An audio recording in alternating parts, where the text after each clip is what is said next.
My favorite color would have to be blue to wear and red to see.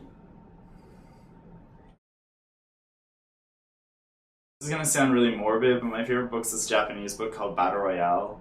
And I'm not gonna get into what it's about because it's morbid, but we're gonna go with Harry Potter for a more kid-friendly answer.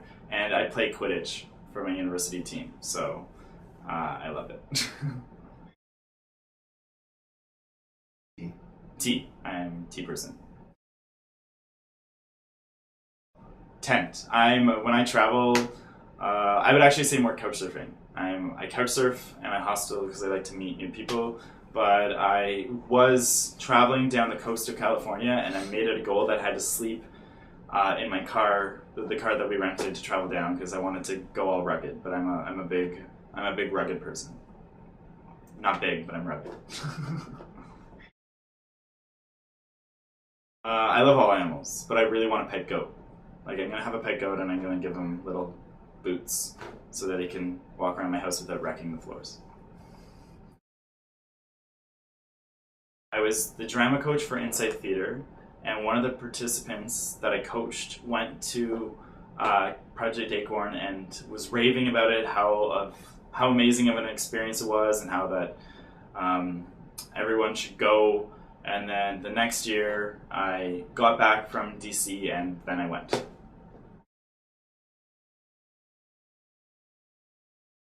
I'm going to focus more on Project Acorn because that's just what I know more about. But I just basically say that Project Acorn, the kind of more broad stuff, that it's a camp, leadership retreat for LGBT youth and youth from LGBT families and communities. But more importantly, it's really a space about, like, it's a 4-day period for people to really express themselves, and for some people come to accept themselves. And it's just a really great opportunity. You can there's lots of camp activities, there's art activities, there's sport activities, there's basically everything for people to explore themselves, explore their communities, meet new people, meet new friends, meet new communities, and create new communities. And it's a lot of fun, and there's a lot of learning, and there's a lot of growth, and there's a focus on social justice. And so all these things come together, and it's pretty incredible that they come together in a period of 4 days. In the YAC, or the Youth Advisory Committee, it's a committee of about 10 or 12 youth, aged 16 to 24, who come together in the many, many months leading up to the actual Project Acorn. And I was a member of the YAC in 2011, as I said, and so we met, and Project Acorn is all about being youth-driven, so the YAC is really what drives Project Acorn and makes it happen. We definitely do have support, other support, but it's really the YAC who comes up with the ideas of what the Project Acorn that year is going to be about, what we're going to focus on, what's the field that we want to create, and who are we going to get to come in and speak, and who are going to be our roots of our community, our kind of older people who come in and like provide a support role. So the YAC really does everything to make sure that Project Acorn happens as the YAC kind of creates it. The YAC kind of decides how it wants it to go. The YAC's a really, really important part of Project Acorn. Without it, it wouldn't happen.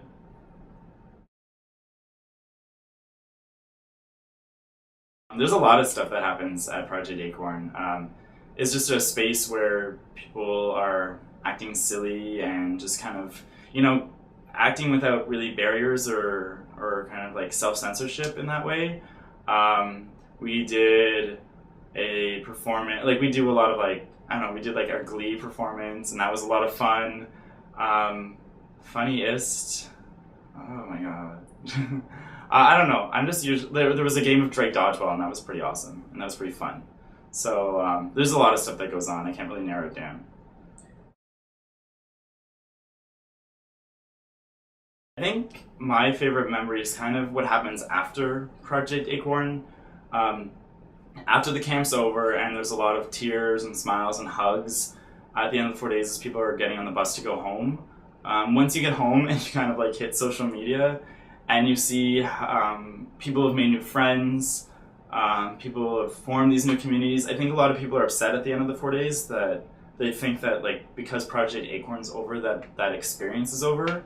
But I think really the most positive thing is seeing that after Project Acorn's over, that they were wrong about that it continues, and people have met people that will really like help change their lives and move them forward. And if people are struggling with things, and they've met this community that will really help them and support them. And I think that's the best thing about Project Acorn, of seeing what happens afterwards, and that's what's most special for me. I mean, I was on the yak so recently that I think it's yet to see how this carries through far into the future, but I really think it will. I think just being part of, like, the reason I decided to become part of the yak was after doing my first year of Project Acorn. I thought it was an amazing experience, and it was just a lot of fun, and it was really moving and really impactful, and I really wanted to be a part of creating that space for other people. And I don't think you can do something like that without being impacted in some way. I don't think you can devote yourself to creating that community without it affecting you personally. And it's like seeing how it succeeded. I mean, that's moving, and that's a really helpful thing, and it's a really positive experience. And I think that's going to carry with me for a long time. My hobbies, I have a lot. I really like skiing. I'm a ski instructor, so that's like my big winter sport. I'm going away in the winter, so I'm actually not going to get to ski this year, and that's really hurting me.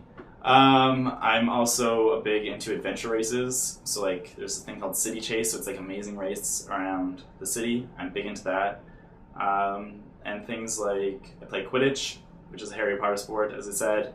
I'm a beater, so like Fred and George Weasley.